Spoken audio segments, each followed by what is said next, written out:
Olá, amados irmãos, graça e paz do Senhor Jesus. Hoje é o dia do Senhor, dia de dedicarmos um pouquinho mais de tempo em conhecer a Deus, em conhecer a Sua palavra, em meditar na Sua palavra. E como já foi dito na semana passada, esse mês de outubro nós estamos com a temática Crescendo na Comunhão. E eu estive trazendo uma introdução, uma reflexão, onde nós pensamos um pouquinho no conceito de comunhão, sobre o que é a comunhão, não é? E disse que estaria aqui novamente hoje para a gente pensar juntos acerca de pelo menos 3 razões pelas quais a comunhão é tão importante, não é? Para nós, filhos de Deus, servos de Deus, né? Que vivemos em comunidade. E eu estou utilizando um livrinho da série Crescendo no Discipulado, da CEPAL. É um livrinho antigo, um livrinho para ser estudado em pequenos grupos, muito interessante, não é? Do autor David Cornfield. E nós já tivemos a oportunidade de estudar várias vezes esse livro em grupos, muito interessante, muito importante para nós, né? E nós vamos continuar fazendo algumas reflexões baseado nesse tema, utilizando, né, as reflexões que estão propostas nesse livro para nós, né? Então, por que a comunhão é tão importante? Né? Existem algumas razões pelas quais nós podemos observar que a comunhão é tão importante. E essas razões não são simplesmente opiniões que nós formamos, não. Essas razões, elas são extraídas, são respostas para nós da própria palavra de Deus, né?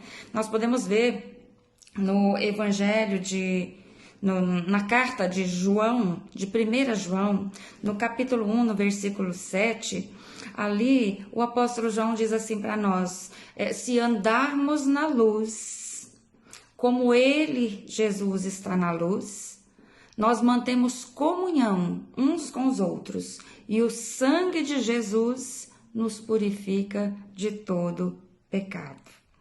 Então, a primeira razão porque a comunhão é tão importante é porque ela revela, não é, a base do nosso relacionamento com Deus. A quantas anda, né, o nosso relacionamento com Deus. Então, João está dizendo aqui que se nós andarmos na luz, ou seja, se nós andarmos, a Bíblia diz ainda que quem é a luz? Diz que Jesus, o próprio Jesus fez essa declaração com os lábios dele, ele disse, olha, eu sou a luz do mundo. E o apóstolo João disse, se alguém anda na luz, nós vamos conseguir manter comunhão uns com os outros. Além de que o sangue de Jesus nos purifica de todo pecado, né? Ainda em 1 João, logo a seguir ali no capítulo 2, no verso 9, diz que aquele que diz estar na luz deve e odeia. Aquele que diz que está na luz e odeia seu irmão, até agora está em trevas. Olha só, que interessante, né? Muitas vezes, como cristãos, nós nos pegamos em contradição.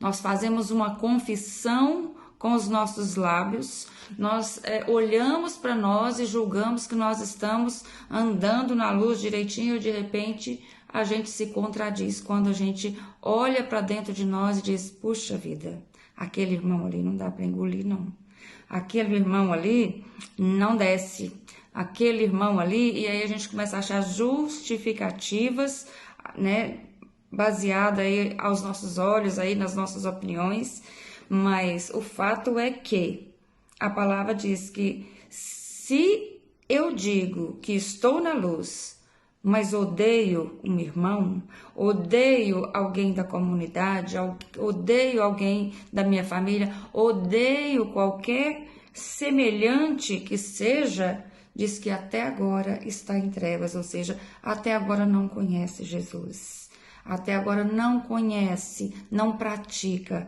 a palavra de Deus, né? No versículo 11 ainda de 1 João 2, diz assim: aquele, porém, que odeia seu irmão está nas trevas. Meu Deus. E anda nas trevas e não sabe para onde vai, porque as trevas lhe cegaram os olhos. Às vezes nós pensamos que estamos andando na luz, talvez nós estamos só cumprindo rituais humanos, rituais religiosos, né? Estamos ainda bem longe da prática da verdade, da prática, não é, de Jesus, da prática daquilo que a palavra de Deus ensina para nós, não é? Não basta crer com o coração, a gente precisa viver, né? A gente precisa crer com o coração, a gente precisa declarar, mas a gente precisa fazer, não é, o que um outro versículo diz, falai de tal modo e de tal modo procedei. Então, nós precisamos olhar, precisamos observar se a nossa declaração de fé, ela está de acordo com a nossa conduta de vida no nosso dia a dia, né? Então, a primeira razão, porque a comunhão é tão importante para nós, é porque ela é como que um termômetro, ela vai nos proporcionar, não é, fazer aí essa avaliação nossa mesmo, pessoal, ou seja, é impossível alguém que está em comunhão com Deus, que está em comunhão com a palavra de Deus, com Jesus, e a sua prática divergir daquilo que ele declara acreditar, que ele declara estar vivendo. Então, nós precisamos observar para ver se nós não estamos enganando a nós mesmos, não é? Pensando que estamos assim, fazendo tudo direitinho, de repente, não é? Tem muito o que aprender, tem muito o que alinhar com o pensamento de Deus, com a vontade de Deus para nós. A segunda razão, porque a comunhão é tão importante para nós, é porque a comunhão, ela é a base do nosso desenvolvimento ou do nosso relacionamento com o povo de Deus, né? A comunhão com os irmãos verdadeira, né? Na prática mesmo, não só na teoria, ela responde uma das maiores necessidades do ser humano, que é amar e ser amado. Uma pessoa que ela não é amada, que ela não se sente amada, ela é uma pessoa que traz consigo muitas dificuldades, muitas inseguranças, né? Muitos problemas, muitas angústias. É uma pessoa que é muito limitada na vida, né? A pessoa que ela sente a aceitação, que ela tem um senso de pertencimento, que ela sente-se amada, ela é uma pessoa que não tem obstáculos para ela na vida. Ou seja, aquilo que se interpõe no seu caminho, na sua trajetória, ela encontra dentro de si mesma recursos para lutar, recursos para enfrentar, fazer os enfrentamentos necessários da vida, e é uma pessoa que ela chega onde ela se propõe. Mas uma pessoa que não sente amada, ela é uma pessoa que precisa muito da graça de Deus, né? E essa graça de Deus, ela vai se manifestar através de nós, irmãos humanos, né? Então, Jesus, ele hoje usa eu e você para amar, né, os nossos semelhantes, para demonstrar o amor dele para os nossos semelhantes. 1 Coríntios 13, quando nós lemos ali, nos afirma que mesmo que eu conquiste tudo aquilo que é mais cobiçado, que é mais desejável na vida, né? Eu posso ser essa pessoa que de repente eu tenho muitas habilidades, eu tenho muita perseverança, né? Muita persistência naquilo que eu desejo, que eu almejo, mas diz o apóstolo Paulo ali que eu posso até mesmo chegar ao extremo de dar o meu próprio corpo para ser queimado. Ou seja, eu posso me sacrificar, mas se essa minha ação, se essas minhas atitudes for desprovida de amor, ou seja, for motivada por outros interesses que não seja o amor, diz que nada seremos. Ou seja, é tudo vão, é tudo inútil, né? Então, o ser humano, ele tem essa carência de ser amado e de amar também, né? Não ser amado é muito triste. Não amar é uma tragédia, né? Então, essa é a segunda razão porque a comunhão é tão importante. Ou seja, eu tenho oportunidade através da comunhão, da troca, não é? Oferecer e receber o amor que é fundante para o ser humano, que é fundamental para termos uma estrutura, não é?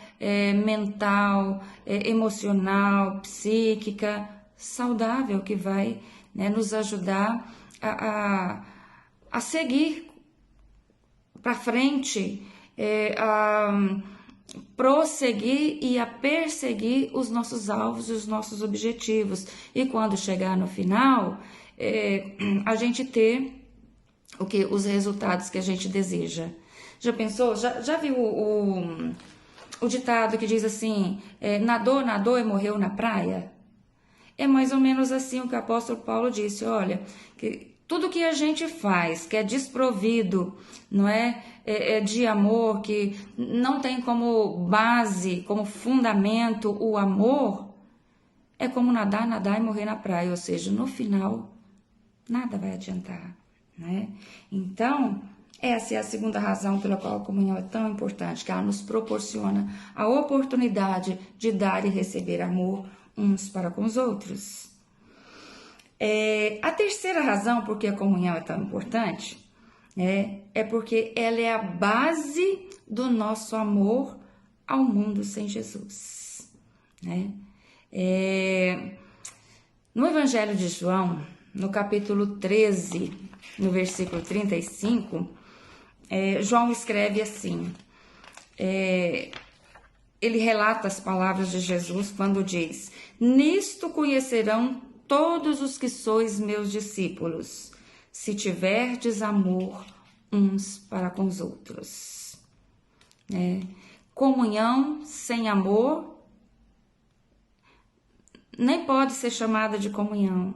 Lembra que comunhão é a comum união, que nada que eu tenho é exclusivamente meu, mas quando surge uma necessidade e eu tenho um recurso, o meu coração é movido por amor a dispor de um pouco daquilo que eu tenho para suprir a necessidade, né, do outro que está perto de mim, ou até mesmo que esteja longe de mim, mas alguém que está necessitando, né?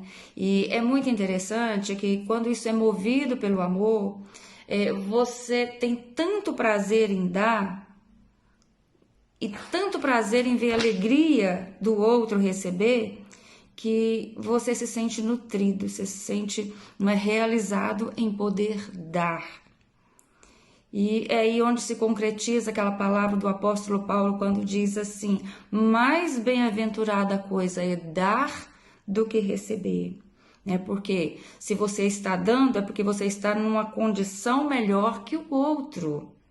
Não é que você é melhor que o outro, mas a sua condição, está na condição de dar, de oferecer. Você não está na condição de necessitado, você está na condição de favorecido e que você pode, não é? E quando existe o amor dentro do seu coração, esse doar, esse dar, esse abrir mão, esse dispensar, ele não é penoso, ele não causa tristeza. Pelo contrário, ele traz satisfação, ele traz realização, Então, João disse que uma das evidências dos discípulos é o amor uns para com os outros. E esse amor, ele não é um amor de palavras, ele é um amor de ação, ele é um amor de atitudes, Jesus, quando estava fazendo a sua oração sacerdotal, se despedindo aqui da terra, ele, no versículo 21, ele fala assim: a fim de que sejam um, como és tu, ó Pai, em mim e eu em ti, também que eles sejam um, para que o mundo creia que tu me enviastes. Ou seja, a comunhão tem esse poder, tem essa finalidade, de trazer unidade, e essa unidade, ela vai alcançar o coração da pessoa que ainda não crê, Jesus diz, a fim de que sejam um, para que o mundo creia que tu me enviastes. O mundo vai crer em Jesus pela palavra que é pregada e que é vivida. Ou seja, ela é vivida afirmando que ela não é simplesmente uma teoria, que ela é uma direção, que ela é lâmpada para os pés, que ela é luz para o caminho, que ela é viva, que ela é eficaz, que ela produz efeitos, que ela produz resultados na nossa vida, lá em 1 João 4, no versículo 11 e 12, fala assim: amados, se de tal maneira Deus nos amou, devemos também nós amar uns aos outros. Ou seja, o amor de Deus para conosco é a nossa referência para amar os outros aqui. O versículo 12 diz assim: ninguém jamais viu a Deus. Se amarmos uns aos outros, Deus permanece em nós e o seu amor em nós é aperfeiçoado. Ou seja, o mundo que nunca, nós que nunca colocamos os olhos em Deus, em Jesus, nós vamos crer, não é?